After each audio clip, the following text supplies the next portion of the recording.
This episode of the Simple Farmhouse Life podcast is sponsored by Berkey water filters. We have had our Berkey water filter sitting on our counter for about 10 years now. When we were on city water back in our last house, it gave me such peace of mind to know that the Berkey was filtering out all of the viruses and bacteria, the chlorine. The taste is just amazing. Even here in our new farmhouse, we are on well water. We still use the Berkey. We've gotten used to the pure taste of water that you get from a Berkey water filter that is nothing like any of the other filters I've tried. I chose the Berkey water filter because of how many things and toxins that it filters out, but also the filter cost. It was the most economical system per gallon that I could find on the market, and I've been a happy customer ever since. Berkey has partnered with me and given me a special discount just for Simple Farmhouse Life podcast listeners. You can find the bundle deals that they have put together just for you over at bit.ly/farmhouseberkey. That's bit.ly/Farmhouse Berkey, Berkey, all one word. So get in on the bundle deal while they're still in stock. Welcome back to the Simple Farmhouse Life podcast. Today I'm going to be talking about living the farmhouse lifestyle in town.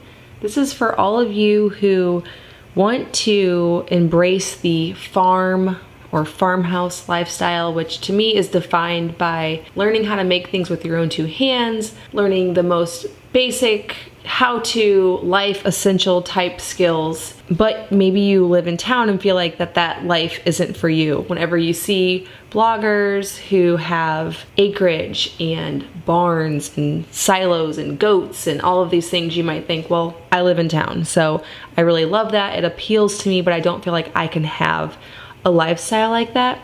This episode is for you. My name is Lisa, mom of 6 and creator of the blog and YouTube channel Farmhouse on Boone. Join me as I share with you my love for creating a handmade home from scratch cooking and a little mom and entrepreneur life along the way. All right, so I compiled a little list of 10 things that you can do to live that farmhouse lifestyle in town. But first I want to share with you a little story. So Luke and I lived in a 1920s craftsman bungalow for 10 years before we moved to this new property. I knew that I was really interested in making things and sewing and making my own bread and handmade and anything that I could do with my own two hands. I wanted to learn, explore. I was really excited and motivated by that. And around, I would say, the 8-year mark, I really was longing for the country lifestyle. I grew up on a farm. We had elk, cattle, cats, dogs, the whole thing, like 400 acres where I could run and explore. We even had a spring and a creek. There were hay bales lined up that we can jump from. I grew up in a 100-year-old farmhouse on all of this acreage with animals. I could saddle up my horse and ride all over the property. The full lifestyle of living in the country. When we were kids, we had hay fields that we would go through and make little forts in because the grasses were taller than us at the time. We were little. We had a tire swing. We would go down to the spring and pretend that we were living in the olden days and had to go and gather buckets of water. So this was my upbringing and I really longed for it. I remember this random time whenever I was probably like 25, and I was talking to my grandpa who was born in 1919. My grandparents they're passed away now, but they were really old because my dad was the 10th child. And he was like, "Oh, so you're a town girl?" And I was like, "Well, I guess, but I really wish to be a country girl," whenever I told him where I was living at the time. Anyways, that was all on Boone Street. And though I was a town girl technically, because that is where I lived, I wanted so bad to embrace that lifestyle that I grew up in. And although the house that we started in was not a farmhouse and it wasn't in the country, I still wanted a grasp on that lifestyle. And at the time, we didn't have the money. The life circumstances weren't lined up so that we could actually move to the country because Luke still worked in town and we wanted to be close because he would come home at lunchtime. It was just really convenient, and for us it made the most sense to stay there. So the life circumstances weren't going to line up for us to get a place in the country. And we'd hoped like maybe we'll find 5 acres really close to town. It was always either out of our price range or we didn't like the house. There was always something about it that didn't work out in that time. And so we lived 10 years in a home that was not in the country, but the lifestyle of making things with my hands and growing my own food all beckoned.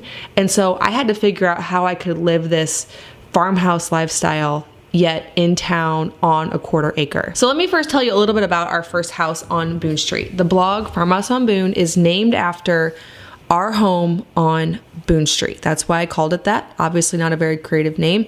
It was very close to Boone Street, and Boone sounds like a cozy, quiet little street. I know in some towns, actually in the town that I'm near now, their Boone Street is just that.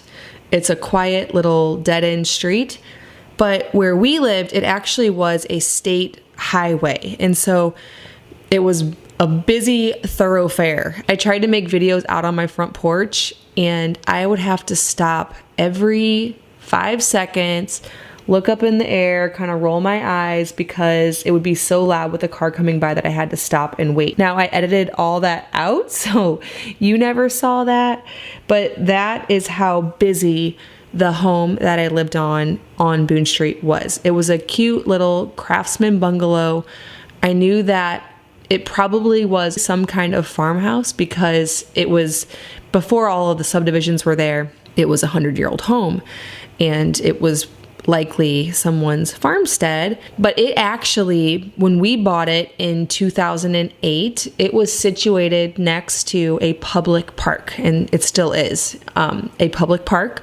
So whenever you go out in your backyard, there might be a party at the pavilion with 50 people right there in your backyard. Across the street was a church and a funeral home a little bit further down, and then another church nearby. And so it was a busy, busy place. But what I did have was a 1/4 acre of flat, nice soil. It didn't really have much hill. The soil hadn't been worked in many years, so it was fertile, great soil. I had 1,600 square feet of interior to work with, old charm because it was a historic home, a big front porch that was just calling for a porch swing and pillows and cozy features. Although it overlooked a busy state highway, it still had that country charm. It had a beadboard ceiling. I had a white, not picket fence, but like a white vinyl fence. It actually was owned by the park, but it went around a lot of our property. I had mature trees. And so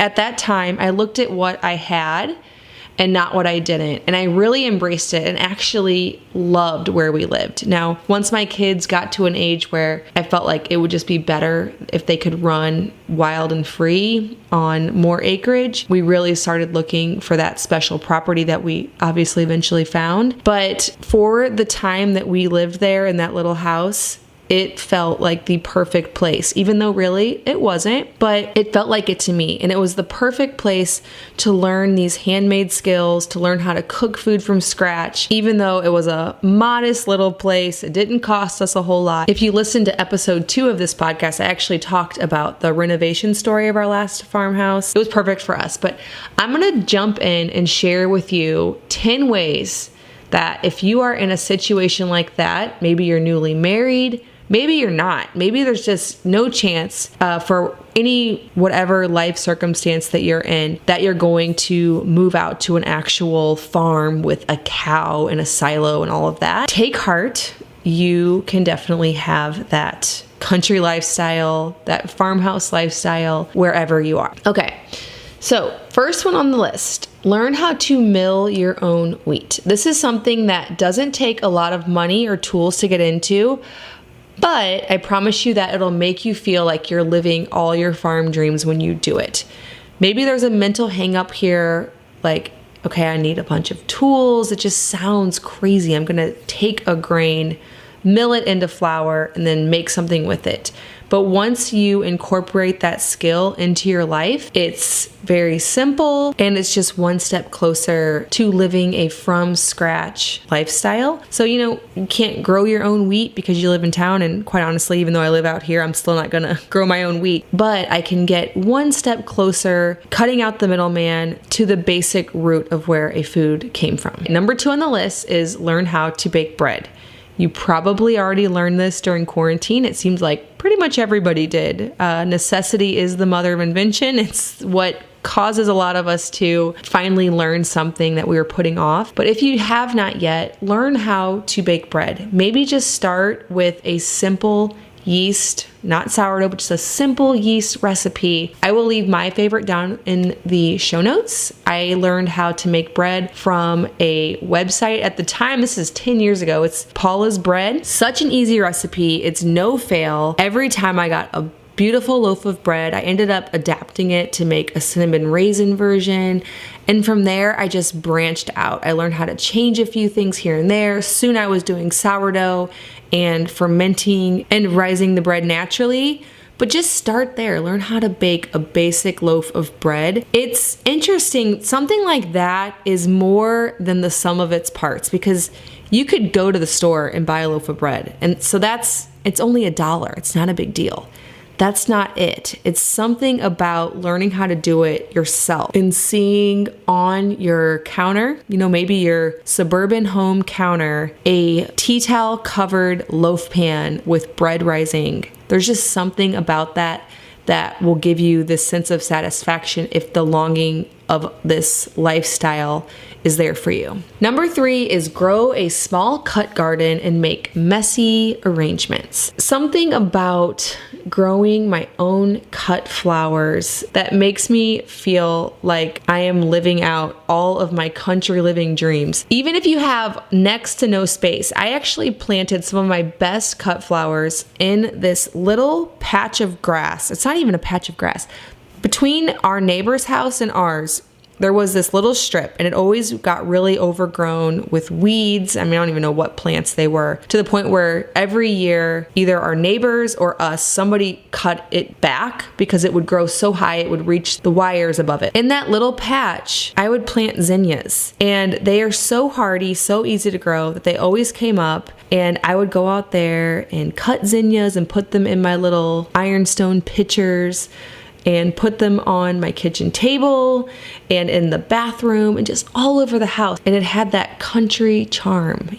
I would, as long as the seasons would allow me, open the windows, have some breezy light linen curtains with the wind flowing through it and the zinnias sitting there. I remember in our bathroom, we put in a clawfoot cast iron tub and a window with a nice windowsill, and I put my little pitcher of zinnias on there and a white linen curtain, and I opened that window. And yes, when I look out that window, I did see people at the park, but I just kind of pull that linen curtain shut.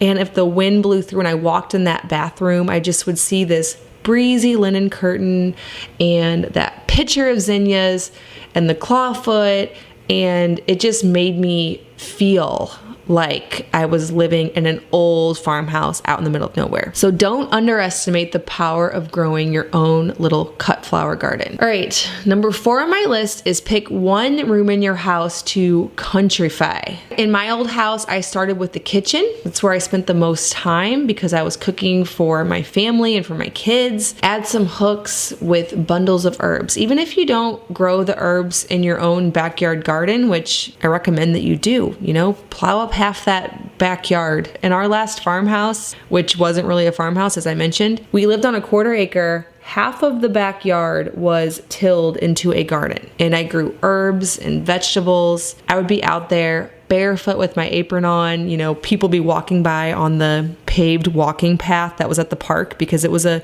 nice and popular park, and I'd just be standing there barefoot with my baby in my wrap and my apron on, gathering my tomatoes, just like, hey, don't mind me, I'm just living out all my dreams even though I'm here in town. But even if you don't have that, add some hooks, get a bundle of herbs from the grocery store, tie them up with jute twine, hang them, dry them, get some baskets, cutting boards, ironstone. Keep your eye out at antique shops for ironstone and quilts, and just take one room that will allow you to add that country charm.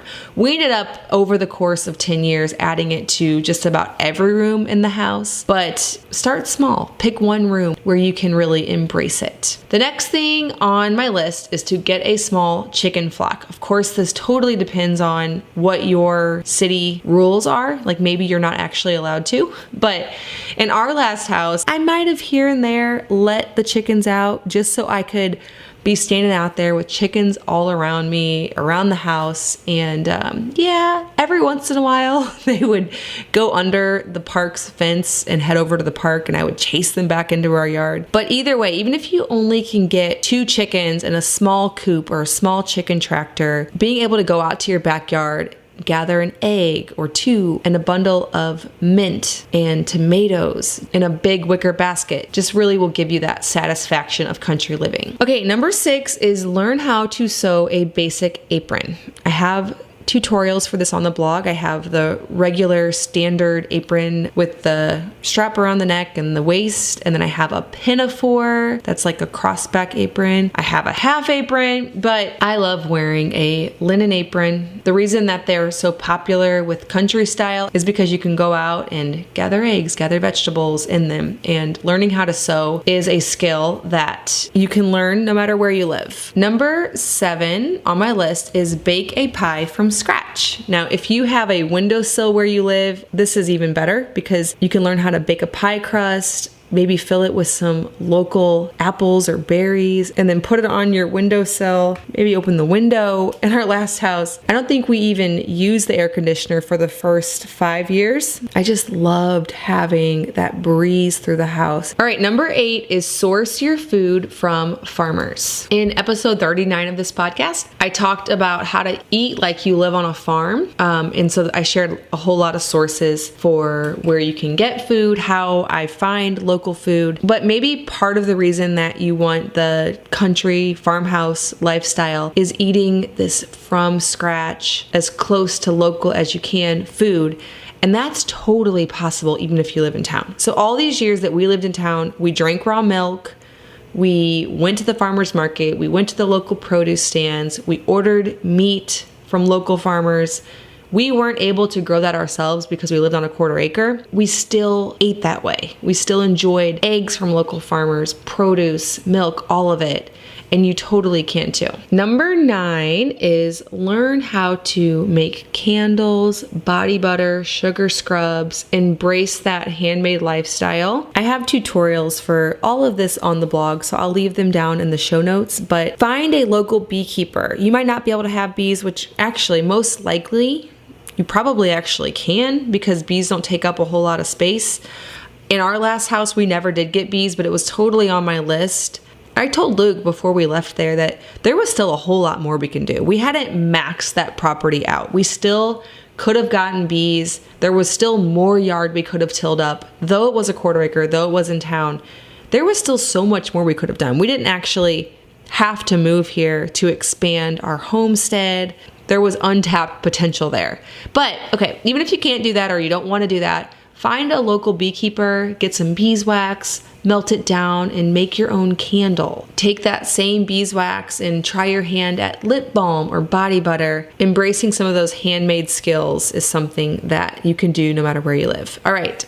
Number 10, it's in that same vein but with food. Learn how to make your own jam, sauerkraut, vanilla extract. Bonus points if you are able to find the cabbage local. It's all about learning new skills I share all of these over on my YouTube channel and my blog as well if you want to learn how to do some of those yourself. Okay, that is all on my list, but I actually, as I was saying all of these, I thought of a number 11. So here's a bonus one. Get a clothesline and hang your clothes out on the line. Anything that will get you outside more, enjoying the fresh sunshine and wind, a beautiful clothesline with white sheets blowing in the breeze. All right, so there's my list. If you're sad that you don't or you can't or never will live in the country, but you really feel drawn to that kind of lifestyle, I hope that this list helped you to feel a little bit more positive about your situation no matter where it is.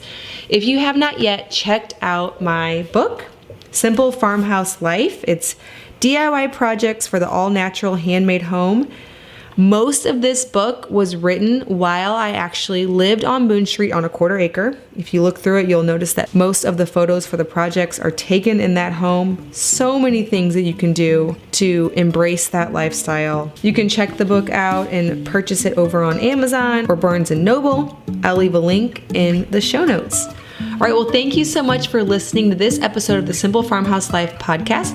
If you don't yet have access to my subscriber library, it's all of my ebooks and printables that help you to live this farmhouse lifestyle all in one place. You can get access to that at farmhouseonboone.com/farmhouse resources. Thanks so much for listening, and I'll see you in the next episode of the Simple Farmhouse Life podcast.